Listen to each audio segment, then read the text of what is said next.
Hey guys, welcome back to the Dripp Strick College Football Podcast, where we talk about the greatest sport, greatest activity a human can partake in this glorious earth that we live on, college freaking football. And it's back. We're doing a combined episode this week. We're doing a recap of week 2, and we're doing predictions for week 3. So we got a great episode on deck for y'all. I'm with my co-host here, Austin. What's going on, man? What's going on? Glad to be here. So glad to be here. Like he said, we're doing a combined episode, guys. So glad to be here. Thank you so much for watching. Thank you for all the, all the support we continue to get. Thank you so much. It means so much to us. We really enjoy doing the podcast every single week. It's so fun to us, and let's get right into it. It was a fun week of college football. So let's get it. Now we don't have a ton of games to recap. They were all pretty bad for the most part. Yeah, we do have some really good games. Just a few, not a ton. But, as the season goes on, obviously, it'll be a lot better. But we're starting off with a banger. Texas, Alabama. This game has been hyped up ever since last year's matchup where Alabama went to Texas and beat them at Texas. And Texas said, you know what, it's my turn. And they won 34-24. It was just, we couldn't watch the game because we were at a different game. We'll talk about that later. But we watched the highlights. Such a fun game, a great game of college football. Alabama really struggled. They did not look like the Alabama that everyone thought that they were. After Middle Tennessee State, they were like Jalen Milroe, Heisman. Yeah. No. But their secondary was just getting cooked. Yeah. Xavier Worthy really carried this Texas team. He didn't carry. He was carrying a heavier load than most of the other guys, but he played really good in this game. 5 catches, 75 yards, and a touchdown. Quinn Ewers had a fantastic game, a great game. He did. This Alabama defense is not horrendous. Their DBs, their secondary really needs some work, but 349 passing yards, 3 passing touchdowns. Really good game from Quinn Ewers. He put himself up there in the Heisman rankings. So just all around great game by Texas. They proved that they're a top 5, maybe 5 team in the country. For sure. Yeah. I mean, this was a heck of a game. This was man, I had the Tide coming in, Nick Saban and Bryant-Denny. But yeah, Texas proved me wrong. Shout out to Steve Sarkisian, a monster win for Texas, a much needed win for that program just to get going in week 2. And they got a big season. They have a lot of expectation. Once you beat Alabama, the expectations, they soar. So, I mean, they don't need to be losing games this year. They really don't. After this game, they don't need to be losing games that they usually do. Usually they lose to somebody random. They play down to other teams' level. And they don't need to be doing that. I'm really scared, even though it is just week 2. But Quinn Ewers, if he keeps playing at a high level, they might be making some playoff implications, man. And we'll see. I don't want to get too far ahead with that. But, I mean, Texas, if you just watched it on Saturday, they look like a playoff team.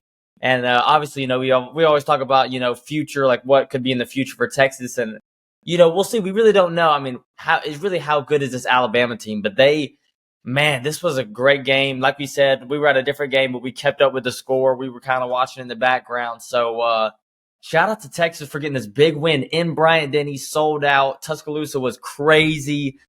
And Jalen Milroe, like you said, after week 1, everybody was on the Jalen Milroe. He's the right guy. He's going to be the starter for this year. He's going to be the next elite quarterback that Alabama has. And he didn't look like it. He had to play from behind, and that's not really Jalen Milroe's strength. So he struggled. He had 2 interceptions. He really struggled. Quinn Ewers, he played a perfect game, 0 interceptions. So shout out to Quinn Ewers. Obviously, he was the best quarterback, the better quarterback in this game.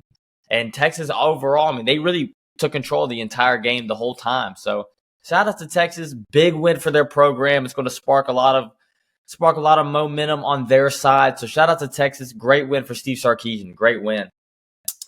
Fantastic. Next game we'll be talking about is Nebraska, Colorado. A lot of people had Nebraska winning this game. Yeah, they did. And I looked at that and I was like, why? Nebraska, they have a horrendous offense. Jeff Sims might be the worst quarterback in all of college football. That's not even over-exaggerating. He might be the worst in all of college football. He had, I think it was, let me look at the stats here. Yeah, 2 lost fumbles and interceptions. So 3 total turnovers just from him. Yeah. He just played horrible. Colorado proved that week 1 against TCU was not just fluke. They proved that, hey, we're here. This offense performs at a high level. The defense played really good too. Yeah. Give them some credit. But Shedeur Sanders, man, 393 passing yards and 2 passing touchdowns for him. No interceptions. Dylan Edwards, 55 rushing yards. Another great game for him. Travis Hunter, then obviously it's really hard to have back-to-back extremely impressive weeks like that, like he did, especially like week 1 against TCU. Oh, yeah. But still had 3 catches for 73 yards, which is still impressive. Sure. Playing both offense and defense. Colorado did win 36-14. So shout out to the Buffaloes. Yeah, this was a big win. Nebraska and Matt Rule goes 0-2. Jeff Sims, man, he is rough. He is not fun to watch. I mean, he had that one breakout run, but other than that, he couldn't get anything going. He had a terrible, terrible game. He really did. Only threw 106 passing yards, had 3 turnovers, just him. He really, really struggled. And I will say one thing, in the first half, Colorado really struggled. They did not play their best game in the first half. And I was thinking I don't know. I don't know if last week was just, I don't really know if that was just, kind of a Cinderella story. But no, I mean, watching this game, second half, Colorado completely dominated. Like, they played a really kind of mediocre first half of football. But that's what good teams do. They go into that second half and they killed Nebraska in that second half. So shout out to that. Shedeur Sanders had a monster game, back-to-back monster games. He never turned the ball over again against a Nebraska defense who looked really good in that first half. So Xavier Weaver had a monster game, wide receiver. He had a great coming out party. 170 yards and a touchdown. He had a great game. Shedeur Sanders, like you said, just absolutely balled out. And Nebraska 0-2, they're really struggling to start off the season. Hopefully they can turn it around. But yeah, this Colorado team they said they are legit. Like, coming into week 2, obviously I know Nebraska's not the best team, but to win 36-14 and not playing your best game, that says right there you're a good team. So shout out to Coach Prime. That was a heck of a game. And man, 2-0 Colorado. I mean, they've already won more games than they won last year. So I mean, that's a crazy stat. Crazy. Forgot about that. Nebraska fans, don't panic. Matt Rule always does this extremely long rebuilds with every team that he's on. Happened at Temple, happened at Baylor. It'll happen here. So just hang in there. When he gets his recruits in and stuff, get his system and set, then y'all be good. Next game we're talking about is Texas A&M at Miami. Final score was 48-33 Miami. I thought Texas A&M was going to win this game. I did not think Miami was legit this year. Yeah. I'm still iffy about them. I don't know if this was a fluke game. You really never know. But Tyler Van Dyke, 5 passing touchdowns against an SEC defense like Texas A&M. Yeah. 374 passing yards too. No turnovers. I mean, what a game, man. What a game by him. Connor Wayman, he makes plays every once in a while. I mean, he's a good quarterback, better than a lot of other quarterbacks in the SEC and a bunch of other conferences. Definitely not horrible, but it's really, didn't play great. Had 2 interceptions. But really impressive win by Miami here. I thought they were going to be horrible again this year. So, But shout out Miami, man. Yeah.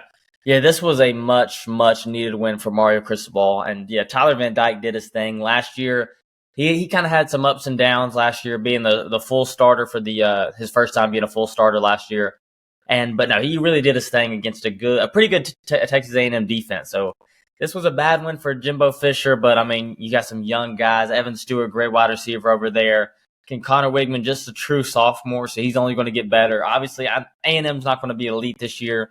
They're not, just letting you know they're not elite this year. But I mean, they'll get better. But huge win for Mario Cristobal. Like I said, he really, really needed this win. Home game against a ranked opponent. I mean, this is what Miami football needs to look like. Dropping 48 points against the SEC team. I'm really excited for Miami. This was a fantastic win for them.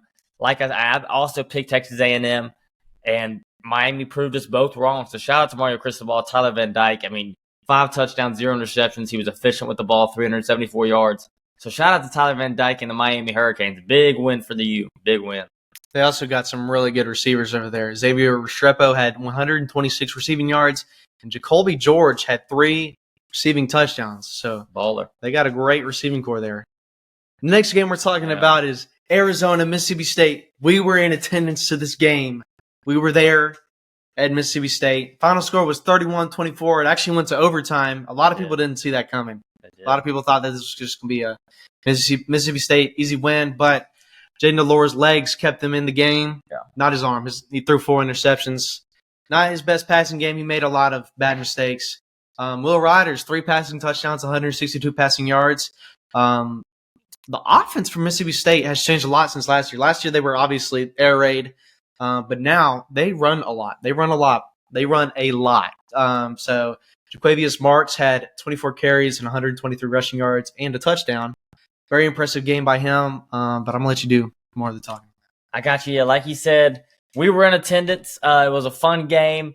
I'm just really glad Mississippi State came out there with the W. I wasn't really happy leaving the stadium, as obviously we didn't play our best game, but we came up 14-0, and then we just got super conservative. So the first 3 drives, Jaden Delore threw 3 interceptions.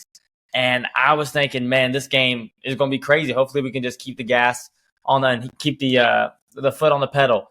And we kind of stopped. Kevin Barbay, our offensive coordinator, got super, super conservative, way too conservative, and literally we were just running the ball. And, it just wasn't getting anything for us. We were trying to run and just, blow clock, but it just wasn't working.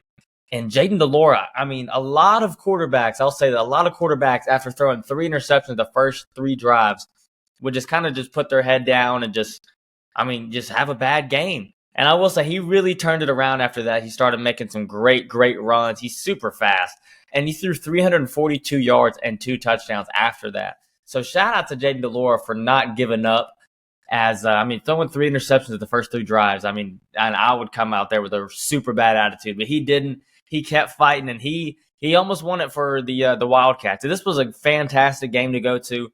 My first game in in Davis Wade Stadium in overtime. My first overtime game ever there, and it was crazy. But I'm just glad we came out there with a win. Hopefully, we saved a lot of our playbook for the LSU game. That's what I'm hoping, that we just were trying to run and trying to get through this game so we could just hide our playbook for the LSU game. And like I said, we're just being way too conservative. We barely threw it. Our quarterback is the leading passing yards, almost I think he's like 4th or 5th right now all time in the SEC, and he threw the ball 17 times. Like that just can't happen. That can't happen. We've got to throw the ball a lot more. And so we were playing way too conservative, and Arizona almost pulled the victory out. But shout out to Mississippi State. Hail State got in the win. Next game we're talking about is Auburn at Cal, a 9:30 Pac-12 at night game. Yeah. Final score is 14-10. Auburn did get the win. It was very, very not impressive. We looked horrible. It was very bad. I watched most of this game, and I didn't like watching it. Our offense really struggled. Peyton Thorne threw an interception, his first interception. He didn't have a great game overall.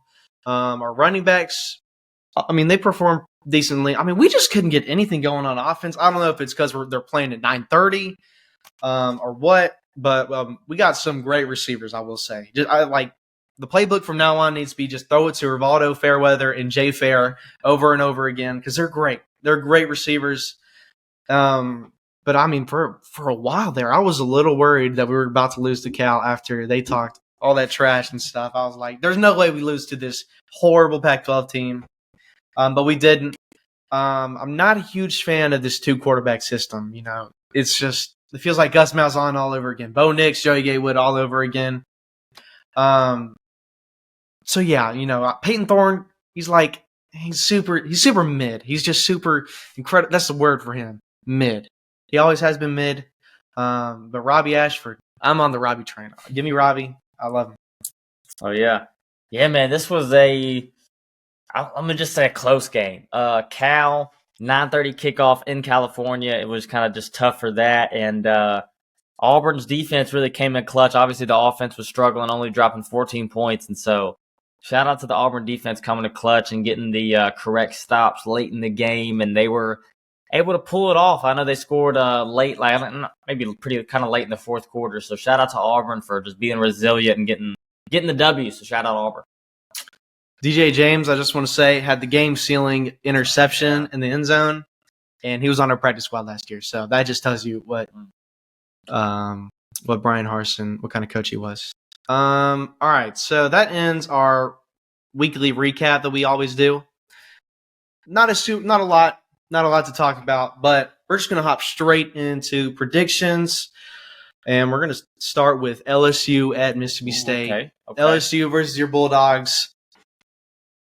You know, LSU.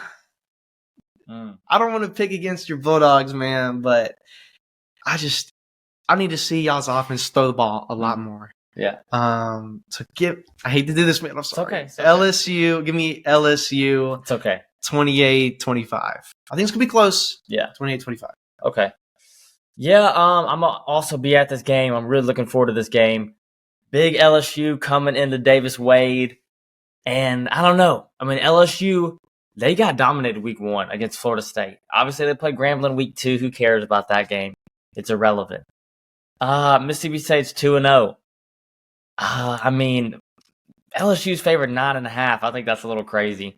Give me Mississippi State. Give me the Bulldogs. And I mean, I don't know. I think I think we're going to be fired up.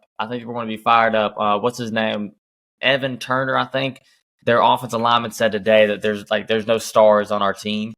And I think that's got some of the boys riled up. So I'm excited for that. And yeah, we just got to make plays. We got our offensive got to come out with a better game plan than we did against Arizona. And I think we can. I really genuinely think we have enough talent to beat this LSU team and beat Brian Kelly in year 2. So we'll see how it goes. I'm super excited for this game. I'm really, really looking forward to it. It's at 11 a.m., which I'm not too happy about. But it's all right. I'm going to be there, dude. I'm so excited. And Hail State, we'll see. We'll see on Saturday. All right, next, we're going to be talking about South Carolina at Georgia. And I already know what my pick is for this, and you're going to laugh at me for saying this, but I just got a feeling that South Carolina is going to go in there and beat them. I just feel like that they're going to go in there and beat them. Georgia has not looked super impressive. South Carolina, if they can just protect Spencer Rattler for 4 quarters, they will win the football game. They just need to protect him. That's all. Yeah. So give me South Carolina. I'm gonna look like an idiot if it's like 50-0. Yeah. But give me South Carolina 35-31. Give me 35-31. Okay.